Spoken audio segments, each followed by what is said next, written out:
Thank you all Daddy for coming. went deep in the paint. I'm ridiculously fucking hungover, so I take no responsibility for anything I'm about to say here. That was going to be my first question. On a level from 1 to 10, like how hungover are you right now? The answer is yes. Okay, got it. So that's what we're working with. Anyone else is hungover? Just like go, woo! Yeah, we got some good representation. Thank you so much for coming early. It's early. It's also like an hour. There's like the whole... It's like it's 7 a.m., guys. That's right. We're all here to talk about feminism and masculinity, which is they're kind of rare to hear in the same sentence, in the same conversation, but they're obviously essential because women's well-being is tied to male well-being.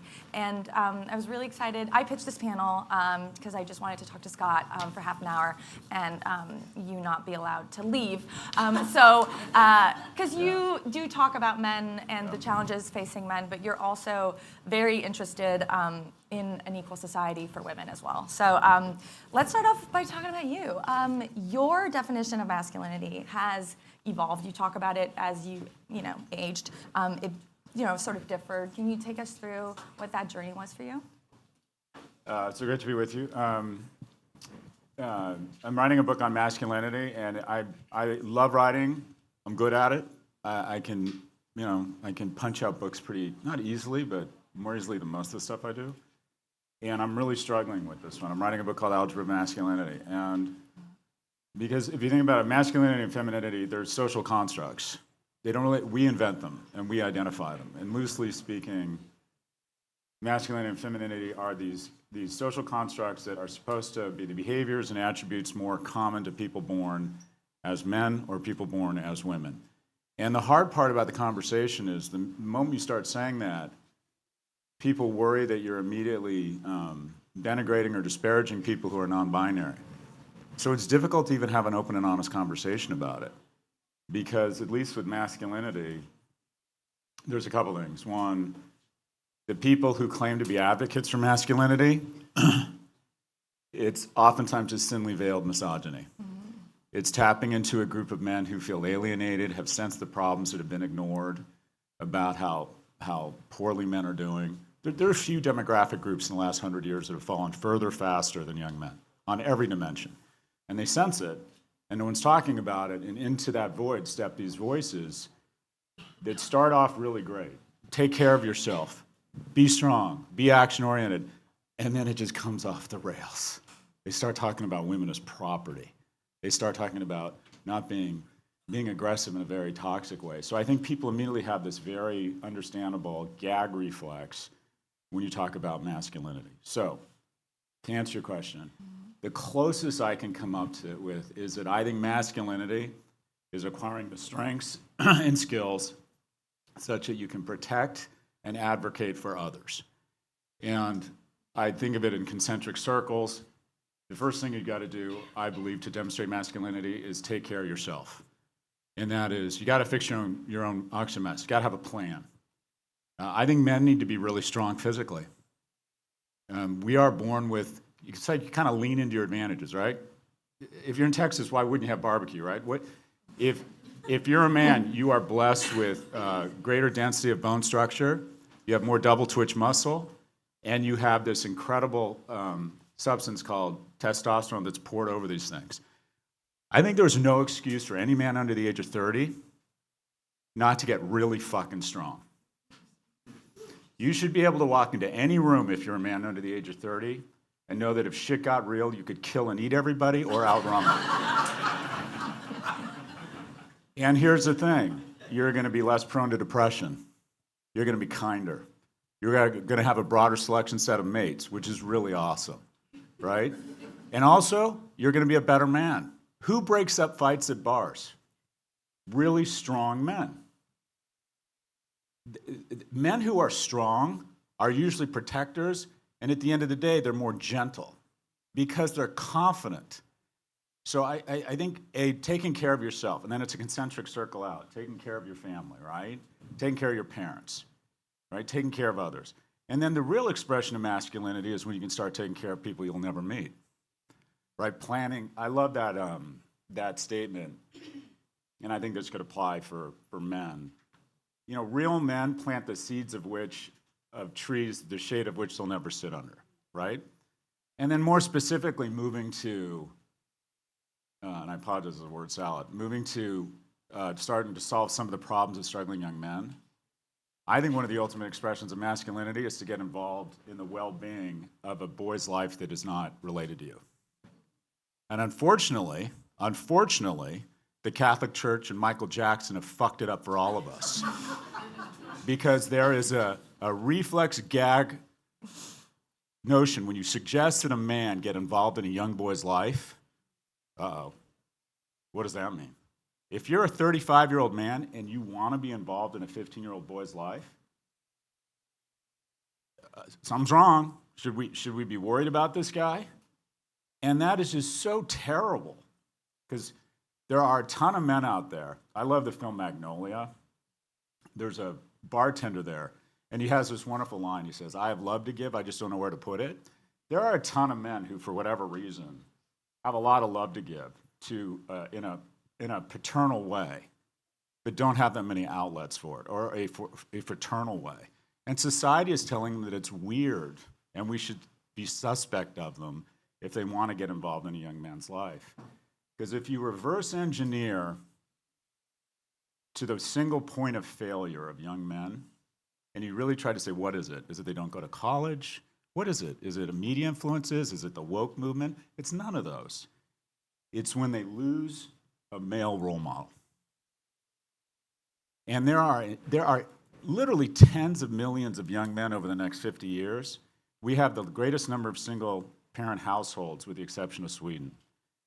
We have a school system that is 92% up into the third grade female. The majority of therapists for men that are struggling, it's almost dominated by women. There are a ton of boys who will go through pretty much their entire adolescence with almost no involvement of men.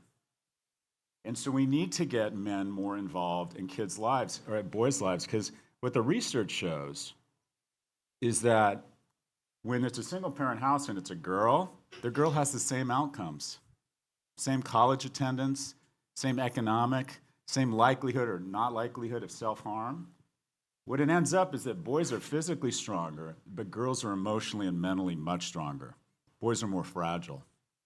And I think it's okay to have that conversation, to acknowledge that there are differences. But the real expression of masculinity and starting to solve the problem is to say, I am so strong. I've done such a good job taking care of myself, taking care of my family, that now I'm going to get involved in the lives of other young men. Anyways, I'll stop there. That was great. Wow. There's so much. Yes. Yeah. Thank you. I think your book is going to be great. And there's so much I want to touch on. Your sort of evolving definition of masculinity is a positive definition of masculinity. And I think often in feminist conversations, it can be that masculinity is the problem, but I actually really think it's the solution. We just have had a warped definition of what it actually is. And the way you've defined it to me is just, can be distilled as protecting and providing. But in a country where it's harder and harder for men to be able to be providers. I think what we're seeing happening is compensation for that, right? Yep. Or it's coming out in different ways. And so, again, I could just go off on so many tangents, but just in terms of gun ownership, we know that for men who feel like they cannot be providers, they want to then go to be a protector, and then that will be a motivating factor to own one or several guns. And your point about male mentorship is so important. Very often when I've interviewed men, they will remember the time that they were abandoned by, sometimes physically or even emotionally abandoned by a man in their lives. And so I love that you're pointing to real solutions, I think also for men to get involved, right? Because in some of these conversations sometimes it can feel like well, is it women's fault? Is it feminism's fault? I think you could make that leap if you're a 15-year-old teenage boy on the internet. So how do we make sure that, in the same way that women have made so many strides because of I'm here because of older women who are 10, 20 years older than me, who said, I want you to have a better, outcome than I did and protect you from the inequalities that I faced. How do we get men to be, it's cool. I feel like we're almost like half men, half women in this conversation. So I think this is part of the solution. But yeah, how do you get men involved and interested in gender, right? Something that's been traditionally sort of seen as women's work. So in your book, you said, I'm not going to say toxic masculinity. You call it aspirational masculinity. Yeah. The first is, first off, if you think about just what media is training us to do. All media is based off a dynamic of the following: Marge and Homer Simpson, right? Marge is just high character and smart and taking a ton of shit all day long.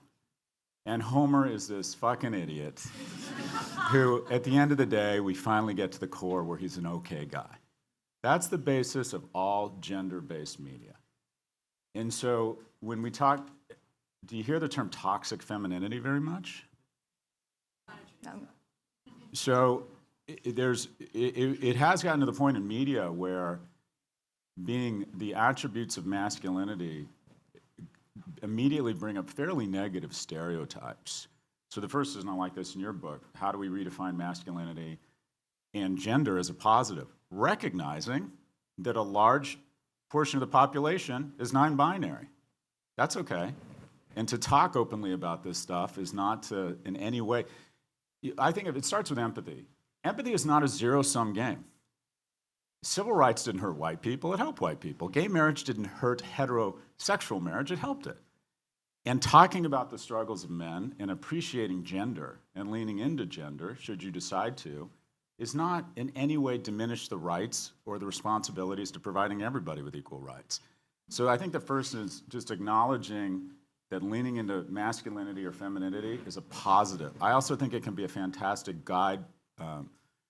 If you think about our society, we're not going to church as much. No national service. Fewer people are serving in the same uniform. So can masculinity be a guidepost if we have a positive vision for it for young men that serves as a guidepost for them? In terms of how to get more, I think I think there's just a ton of solutions. And let me go to where I'm trying to find like my ground zero for where to start. I think the greatest innovation in history is not the iPhone, it's not the semiconductor, it's the American middle class. And it's an accident. People on the far right and Milton Friedman and market economists will say, just let the market do its thing and the middle class will repair itself. It's not true. Unless you massively make concerted efforts to redistribute income into the middle class, it goes away. The middle class is not supposed to be there. The majority of the history of this world is a small number of people born into wealth who are exceptionally lucky or exceptionally talented, garnering the majority of the gains, and there's a lot of poor people. Few rich people, ton of poor people. That's the way of the world naturally when you just let the market take over. The middle class from 1945 to, I would argue, kind of 2005, for 60 years, won great wars, pushed back fascism, came up with vaccines, came up with DARPA, GPS. The best venture capitalists in history is the American middle class. They generated more tax revenues such that we could invest in this crazy shit like GPS. We made these huge investments that leak down to these companies who have a thick layer of innovation on top of GPS, the internet, whatever it be, vaccine research, and they create trillions of dollars. And the folks who created that was the American middle class. What was the basis of the American middle class? It was 7 million men returning home from war in World War II who were seen as heroes because they had played on a field where they had demonstrated heroics. They came home and they were heroes. We then leveled them up with money. We gave them loans for homes, we gave them ability to attend college, and quite frankly, we created 7 million very attractive men. And women wanted to procreate with these men. Just got very quiet in here. And that started the baby boom. And the baby boom was a bunch of kids, a ton of kids coming into emotionally, financially secure, loving homes. And it created a generation of emotionally and financially robust households. And it included a group of people that were confident enough to recognize growth in capitalism is great, so we need civil rights, we need women's rights, we need to bring women into the workforce, we need to offer them the same types of opportunities. It gave them confidence in the vision, in these kind of liberal values to start incorporating people who traditionally had not had opportunities into the wonderful world of capitalism and rights. But it started with young people being leveled up economically. So what are some of the solutions? I think it is outrageous, the intergenerational theft that is taking place. People under the age of 40, they used to control 19% of GDP, as their wealth represented 19% of GDP. Over the last 40 years, it's been cut to 9%. The average 70-year-old is 72% wealthier than they were 60 years ago. The average 25-year-old is 24% less wealthy. And we think, oh, it's a function of market dynamics and it's complex. The incumbents and the old and the rich will always blame complexity. Like big tech, we can't figure out a way to age-gate social media. What, the DMV can age-gate driver's licenses, but you geniuses can't figure out age-gating? We age-gate pornography, the military, alcohol, but we can't age-gate social media? Of course we could. Anyways, there's this notion that young people, the fact that my generation keeps getting richer and richer, and young people have gotten distinctly poorer and poorer, that it's an accident. No, it's not. Look at the two biggest tax deductions. Mortgage interest tax deduction. Who owns homes? Old people. Who rents? Young people. The second biggest deduction, capital gains tax deduction. Who makes their money from selling stocks and homes? People my age. Who makes their money from sweat and working and current income? Young people. Why on earth would we tax money at a lower rate than taxing sweat? We take $1.5 trillion. I'm an ageist, by the way. We take $1.5 trillion every year. The biggest transfer in the history of the world of capital happens every day.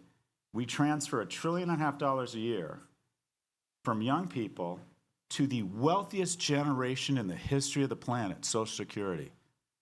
And everyone clutches their pearls. Social Security, that's amazing. And it has been an amazing social program, and guess what? For the majority of people, it's outdated. For the majority of people, it's nothing but an upgrade from Carnival to Crystal Cruises for Pop-Pop and Nana. I mean, it's insane. COVID bailouts, $7 trillion in bailouts. Why? So I could stay fucking rich. Do you know why I'm here? I'm really ranting now. I'm here because the irrational passion for my well-being for my mother, the University of California, who let me into UCLA when it was a 76% admissions rate when I got into UCLA. 76% admissions rate. I had to apply twice, true story. It's now 9%, and it was $400 a quarter. I rewarded the generosity of California taxpayers and the vision of the regents of the University of California and got a 2.27 GPA from UCLA. True story. Not easy to graduate with 2.27 because that means you're getting a lot of D's and F's and you're probably going to be kicked out. And what did Berkeley do? They let me into graduate school. Right? So, unbelievable. And then the third thing, the reason I'm here and the reason I'm economically secure, and I can say these aggressive things, and at some point I will fuck up, and there's a non-zero probability I'm going to be shamed and canceled. Because let's be honest, I'm out over my skis a lot on this shit, right? But the reason I can say these things is because I'm economically secure. Why am I economically secure? I can't be canceled economically as far as I know. You know, Jim might say, sorry, boss, you just fucked up. I got to, put out some statement and pretend I give a shit about this stuff and calm everybody down, right? That might happen. I don't think I can be canceled economically. And the reason I'm economically secure is, one, I am remarkably talented. I'm not a humble person. I'm in the top 1% of talent. That puts me in a room with the population of Germany. That's 75 million people. I have a much better life economically than 75 million. So why is that? The reason why is in 2009, when the great financial recession hits, depressions and recessions are part of the cycle. They're a natural, healthy part of the cycle. And when the great financial recession hit, I was in my income earning years. I was making good money. I was making more money than I was spending. I was in the investing part of my years. And while we bailed out the banks, we didn't bail out the economy. And we let stocks crash. And when you let stocks crash, it means people who are making money, who are young, who who are showing the discipline to save more, spend less than they're making and save. I got to buy, I had $800,000 to my name, which seems like a lot of money, but at the time, given all the risks I'd taken, all the quote-unquote curb success I thought I'd had, it didn't feel like a lot of money. A divorce, the dot-com, all kind of took me from real wealth to not huge wealth. And I took $400,000 and I bought about 90,000 shares of Apple stock that was trading at $5. And I took the other $400,000 and I put it in Amazon. I also bought Netflix at 12, it went to 10 and I sold it and now it's 500. I want to fucking shoot myself. But anyways, I had lunch with Ted Sarandos a few weeks ago and I'm like, I would like him so much more if I owned 300,000 shares of Netflix right now. Anyways, but I got to buy in cheap because we let the economy do its thing and come down. And then when it came back, and now I'm economically secure because I got to buy in because we let the market do its thing. And we don't let it do its thing for you. Stocks and real estate should have got ridiculously fucking cheap. So for the first time in your adult life, if you're under 45, you have your shot. When we bail out the baby boomer owner of a restaurant, all you're doing is robbing opportunity from the 27-year-old graduate of the Brooklyn Culinary Academy so she could come in and buy a restaurant that failed for pennies on the dollar. So she could buy real estate in Brooklyn for $700 a square foot instead of $1,700. Because what we decided in COVID is that if 1 million people died, that would be bad. But what would be tragic is if I got less wealthy. So let's put $7 trillion into the economy that you and your kids will have to pay back, such that we can artificially keep prices really high.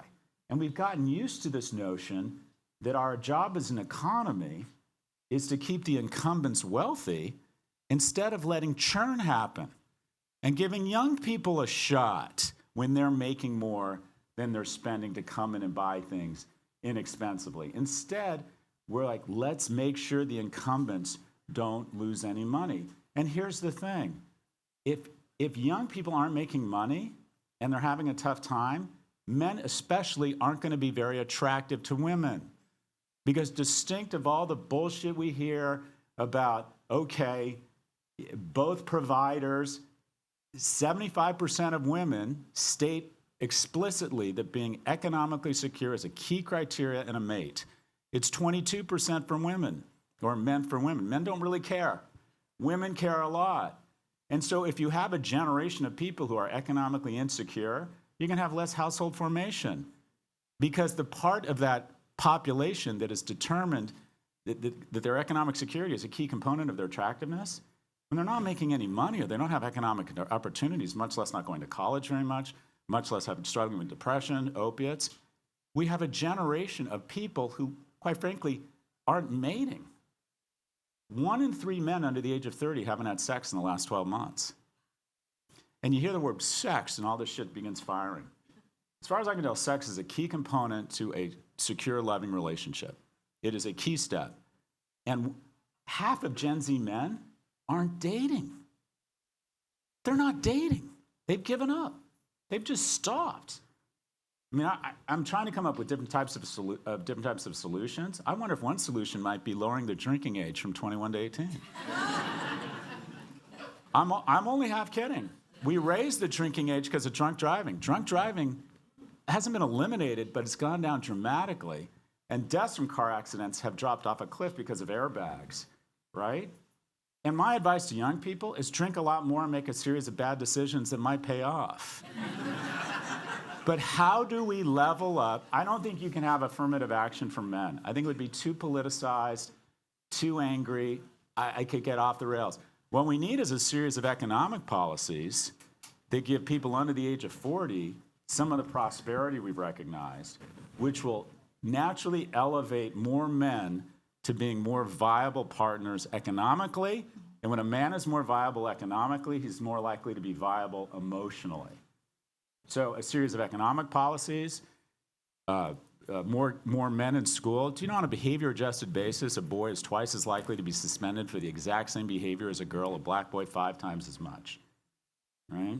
They're not going to college. It's 40 to 60, and it's probably more like 35, 65 because men drop out at a much greater rate. So we need a series of economic policies that level up young people such that there'll be more household formation and much more economically and emotionally viable men. I apologize, I went on way too long. No, we have 2 minutes left. But I feel like you guys got a lot out of that, right? A lot of information in a very condensed amount of time. But just to close it out, I think these economic policies, that you're talking about, a lot. What's kind of funny is that a lot of those policies are policies that women tend to support, right? So more income redistribution.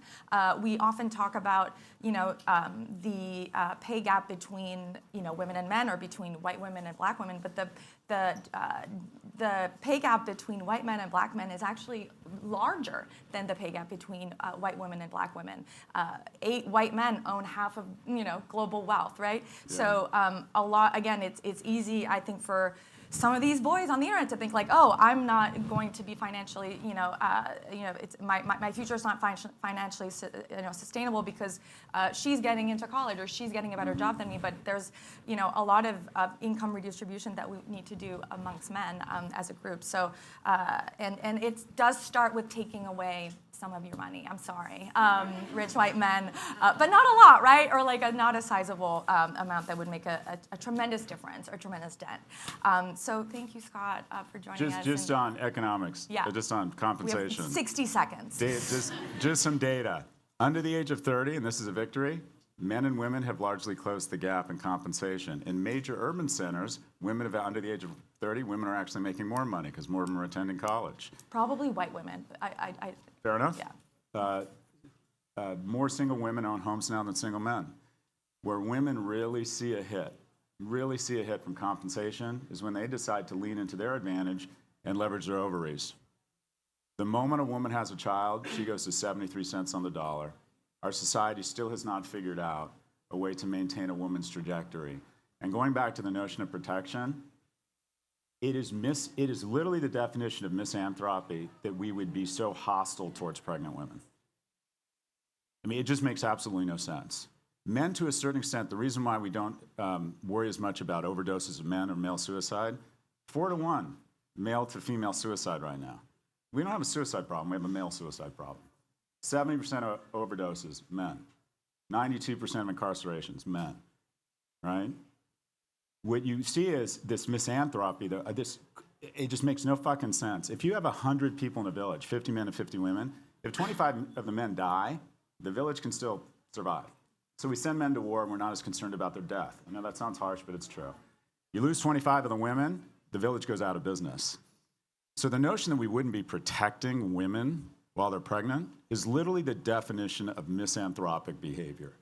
That you would force a woman to stay married while she's pregnant, even if her husband is an abuser?